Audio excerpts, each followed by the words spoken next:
Hello, everybody, and welcome to That's Football. It's the Mark Goldbridge Premier League preview, where we'll be talking about the season ahead, expectations, and where we think everyone's going to finish. And it's interesting because I had planned to do this a little bit earlier, but the title was always going to be Liverpool's title and Manchester United fifth. We'll be talking about the top six, but Liverpool are smashing Norwich out the park at the moment, and that's not why I think Liverpool are going to be the title winners this season. I felt it all season. I felt it all season. And in many ways, all summer. And in many ways, I think Liverpool's chances last year were probably better.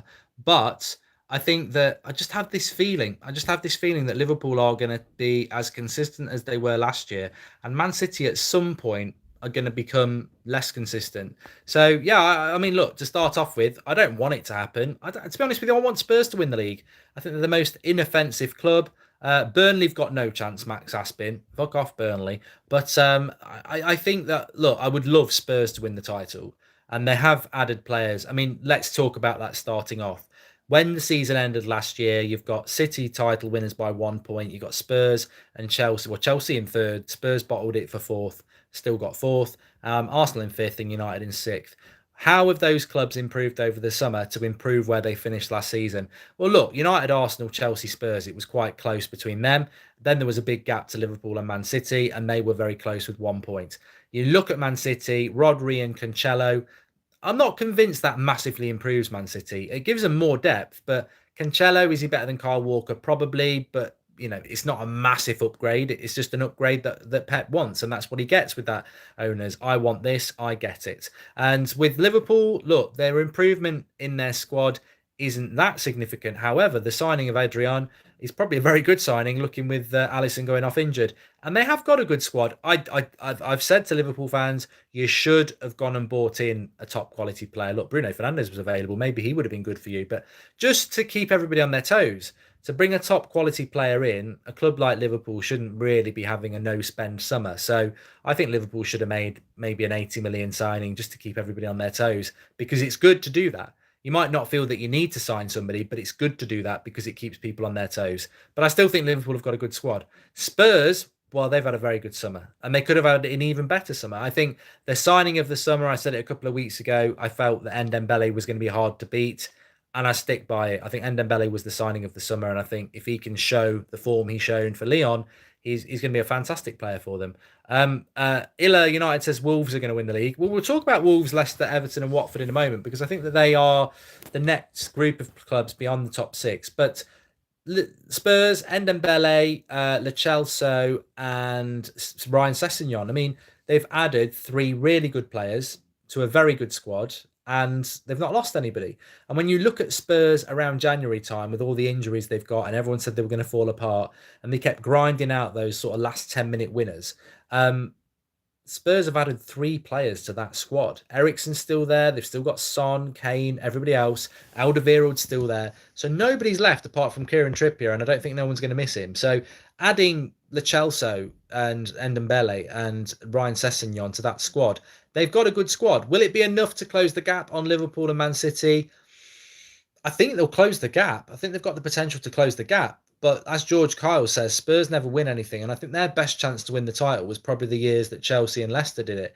And that's the concern with Spurs. They don't have that over the final line experience. So I don't think Spurs are going to do it, as much as they would be my pick for the title, because United can't win it. And I don't want Chelsea, Arsenal, Liverpool or City to win it. But I think Liverpool or City are going to win it. As much as I'd like Spurs to win it, I just don't think that will happen. And also, I think Liverpool and Man City, even for the signings Spurs have made, they're still better sides.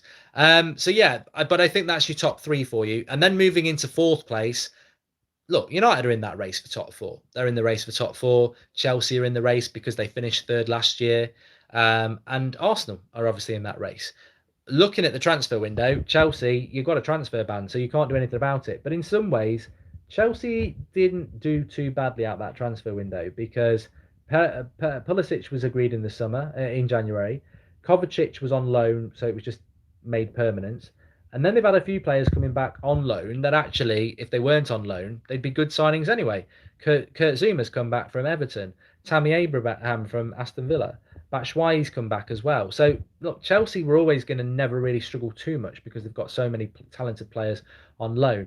New manager as well. They're probably going to get that bounce of that. So I don't think Chelsea are going to have the bad season people expect. Having said that, Eden Hazard is going to be a loss from any team. Manchester United, they've sorted their defence out. Their midfield is somewhat question mark. Pogba becomes even more important than he's ever been, and the forward line needs to score goals. Again, I think there are similarities between Manchester United and Chelsea, even though we had the money to spend. Arsenal, very surprising transfer window, very positive transfer window for them. Look, the lad from Real Madrid's a good midfielder. They've retained everybody I think that they needed to, like Torreira, I think he's still there. They've brought David Luiz in, who is, he is hit and miss, but he's better than anything Arsenal have got. Kieran Tierney, very, very good, talented left back. Can he do well down here? And Nicola Pepe added into the attack they've already got. On paper, Arsenal are stronger than they finished the season, and Emery is a good manager. So I think Arsenal, to me, I don't like to say this, but when you look at it logically, the top three are Spurs, City, and Liverpool. I think Arsenal, as much as I don't want to say it, probably should be the favourites for fourth place because they've had the better transfer window. They finished above United anyway, and Chelsea have lost Hazard and had the transfer ban. So I think Arsenal would be the team that fourth place is there for on paper. Having said that, do I think Arsenal will get fourth? I think United are going to finish fifth. I don't know who's going to get fourth. It will either be Arsenal or Chelsea. So yeah, I think United are going to finish fifth. As for the rest of the clubs, could we see a Wolves or an Everton breakthrough, or even a Leicester? I don't think Watford will. I think Watford had a good season last year, but I don't think Watford will. Everton have spent really well. I think in Everton's case, I mean, he won't be going to Everton. The pressure's off at a club like Everton. He could suddenly become very, very good for them. Moise Kean from Juventus is a player that, if he does well, they've replaced Lukaku 2 years after Lukaku went. And a goal scorer for Everton would make a lot of difference. Wolves, I don't know what Wolves did on the final day. I didn't even notice what Wolves did. Did they get Lamina? Did they get Kessie? Someone in the live comments will know. But Wolves, I just think with Wolves and Everton and Leicester, they're not going to make the top six because they haven't got the experience to make the top six. And I think they will be in that group behind the top six, if I'm totally honest with you. It doesn't look like Wolves did get any players. With regards to relegations, they got no one, Wolves. There you go. Somebody said they actually got Frank Kessie, but then Ryan says they got nobody. So I think we're going to go with they got nobody. James Garner played well tonight for the under 23s. United have got tricky fixtures. Please do subscribe to this channel if you're new, by the way, because I am going to be doing my FIFA career mode on here. It was meant to start today, but I had to put it off because I had to do something for Paddy Power, which was the United versus Chelsea FIFA predicts, which you can see by going on my Twitter feed. It is a lovely shirt, this one. You can get it on the United Stand video description. But relegation is going to be Norwich, Sheffield United, and Brighton. They're just not going to be strong enough for me, unless there's a real surprise. I think it will be those three, 100%. Yeah, I would say that. I thought I'd lost the live comments there.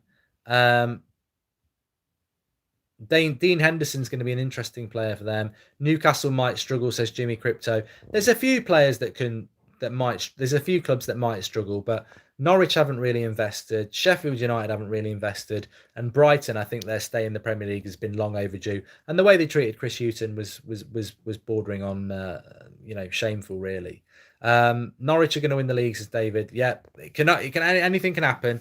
But the season's kicked off now, hasn't it? Liverpool have beaten Norwich, and the game's only off at half time. That's what we're going to see a lot of, and that's why you can't look any further away from Liverpool and Man City, because they're well versed in going to most teams in the league and winning. They're going to get a lot of points again, because the only place that Liverpool and Man City are going to really drop points is when they play each other, or when they're playing maybe an Arsenal or a United or a Spurs or a Chelsea. When they're playing Wolves, they're going to win both games. When they're playing Everton, they're going to win both games. When they play Norwich, they're going to win both games. And I know people are going to say, well, Wolves drew with Man City last year and Everton drew with Liverpool. Of course, you're going to get the odd game like that. But 90% of the time, they're going to be beating teams home and away. because they're well used to doing that. They've found this level of consistency, high level of consistency, that is just ridiculous. And Arsenal are not going to be in a title race because they've not got that consistency. They'll drop silly points, and the same with us, United, and obviously the same with Chelsea. We'll be fighting with ourselves. I'm so happy Martial got the number 9 shirts as the Batman channel. Yeah, and can United get top 4? Look, of course United can get top 4, but I think it's the same for Chelsea. I think Chelsea can get top 4. I think Chelsea fans, I was on the train down to London yesterday and I was sat talking to a Chelsea fan, and they were like, look, our expectations as Chelsea fans are realistic. We've got a new manager, we've got a transfer ban, and we've got Eden Hazard gone. And we've got to play in the Champions League, which we're not going to win. So, and then we've got to try and get top 4. So Chelsea fans are very much going into this season with a feeling of low expectation and realistic expectation. And I think that can be a good thing because it can galvanise you. I think United versus Chelsea, as I said in my preview on the United Stand, although it's an opening game of the season, actually it's a very, very important game because whoever comes out that with the win, they'll get some momentum. Because United, because of their bad owners, actually are in a similar position to Chelsea, whereby they are a little bit weak in certain areas and they are having to rely on players that maybe they wouldn't like to be using at the moment. So again, United and Chelsea have got a very, very similar situation, which is why Arsenal are in a stronger position. All right, you've lost Aaron Ramsey, but you've brought in 3 or 4 really good players, and you've got a good manager. And I think Arsenal, their excuses are probably not the same as the ones that Chelsea and even United have to a certain extent. Nice lamp, mate, says Gaz Willett. Thank you. Do you think we will go back for Bruno? Rob, I think to be honest with you, the transfer window, I'm just glad the transfer window's shut. I can't be bothered with it anymore, to be honest. Make sure you subscribe to this channel, by the way. I want to get this channel to 100,000 subscribers ASAP. We will be doing watch-alongs on here. This is what we do. Champions League watch-alongs will be on here because they won't be on the United Stand. So we'll just be picking the best games to do watch-alongs for throughout the season. Ultra67 has mentioned VAR. I don't think VAR has been mentioned enough, and I would never open a video about VAR because it's a technical thing that football fans like to talk about. But I think VAR is going to be a very, very interesting thing this season, and it's going to be a personal thing because you're going to notice it more and more the games you watch your football club. And I'm not a big fan of VAR. I know some people love the fact that factually it gets the decisions right, but I don't mind the odd sort of dodgy decision because it just makes football that little bit more interesting. My concern with VAR is the delay. Is it turning into American football with all the delay? That's what worries me. I don't know the extent of the injury for Alisson with Liverpool. Some people are saying it's very, very bad. It won't be massive for Liverpool. And you know why it won't be massive for Liverpool? Because it is massive and it is very sad for them. Does it mean they're not going to win the title? Not really. Like, if United lost De Gea for 6 months, you're losing a very, very good goalkeeper, but Romero would come in and do a decent job. I think you can still win football matches. And I think the same with Liverpool. If Alisson's out for a long time, Adrian comes in, and I think he's a good goalkeeper. So it's not, I don't sympathise with Liverpool because they're a rival. I don't want them to do that well, but I do sympathise with anybody who's injured. But I don't think it's the same as it's not the same as Salah being out for 6 months, or maybe a Fabinho or a Sane. It's not Mane. Sorry, Sane is out for 6 months, isn't he? He's done his knee in, which brings us to injuries actually, because injuries will have a big impact on this season. I think when you look at the top 6, if United get injuries to the midfield, they're going to be in trouble because they've only got 5 midfielders. You look at people like Liverpool and Liverpool and City. I think City can pretty much get away with anything, can't they? I mean, I think Leroy Sané, if he was at United, he'd be our best player, and you'd be devastated if he was out for most of the season. For City, they've got so many other players that can play. Liverpool, again, I don't think Liverpool have got the depth of talent that City have got. I think there's certain players that if Liverpool lost a Van Dijk, I think that would be a big thing. I think if Liverpool lose a Salah or a Mane, that's a big thing. Spurs had a lot of injuries last year, and I think that's why they've looked at squad depth. I think a lot of the time last season, you looked at Spurs' bench and you're like, ooh, that's dodgy. So Spurs have strengthened well. I think Arsenal's squad has got a lot of depth in it as well. Chelsea probably, again, are similar to United. If they get a few injuries in a certain places, they've not got a load of depth. What Why is Liverpool going to win the league? Says Mr. Cheese. That's just my prediction. I just think that Liverpool will win the league this year. I don't want them to. I just think because it's going to be 30 years since they last won the league, I think that they will win it this year. I think they will. I don't want them to. Pete Bog Gaming says, I've always watched Deadline Day on Sky Sports, but this season watched the United Stand instead. Brilliant job by yourself and the team. Love this channel as well, by the way. I thought that the Transfer Deadline Day stream on the United Stand, and I wasn't really on it that much because I was in London. I was just coming in on the call. The job that Tom and Drawty and Xander and Andrew and everybody else, Matthew and the live comments, it was just brilliant. I mean, even I was listening to it because they were keeping up to the breaking news. It was absolutely fantastic. I really thoroughly enjoyed it, and I'm really grateful that we've got nearly 2,500 people watching this, because we only had about 5.5 on the United Stand tonight. It was a bit of a quiet night, so to have 2,500 people watching this channel is great. So make sure you are subscribing if you're new. Bottom right hand corner, got lots of good things planned on this channel this season, FIFA and all that stuff. So yeah, I want to start doing a lot of sort of football stuff away from United. I'm still going to do the United Stand, but I want to do more of my life away from United, if that makes sense, because I do watch a lot of football. So yeah, really good. Paul Clayton, you can have a shout out. And Kieran McCrory, Mark, will you be doing Euro 2020 watch-alongs in here next summer? Says Kieran McCrory. Well, we did World Cup. We did every single World Cup game, me and Xander, last season. So the plan for the World Cup. So the plan is to cover Euro 2020 on here. Just depends on holidays, really, and when I'm going on holiday and stuff. But no, the plan is definitely to do that. I really enjoyed that last year because, to be honest with you, domestic football goes to sleep when there is a tournament like that. There is. Anyway, I'm going to shoot off there, but I've really enjoyed the Premier League preview.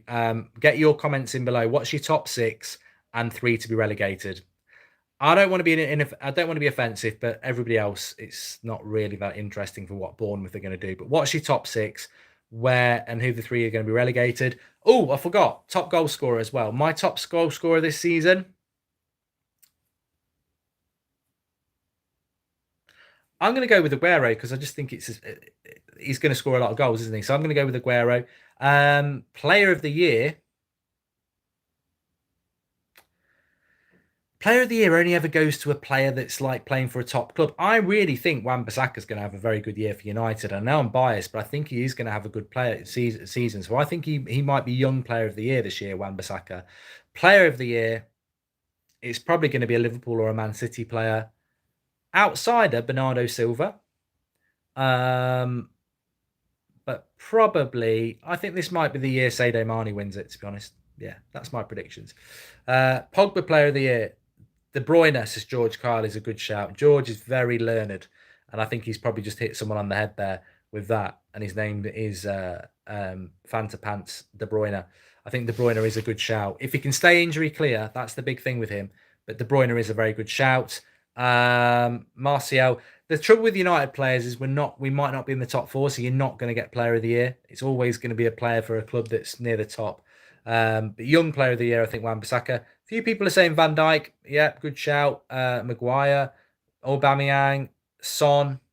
Good shouts. Good shouts. Be interesting to see. That's why I say put your comments in below. Your top 6, your relegated 3, your player of the year, and your young player of the year, and we'll come back in May and have a look. So my top 6: Liverpool, Man City, Spurs, Arsenal, United, Chelsea, Norwich, Sheffield United, Brighton down. Player of the year, Mane. Young player of the year, Wan-Bissaka. Thanks everyone for watching. Make sure you subscribe. I'll speak to you all soon. Really enjoy doing these videos, so keep getting involved.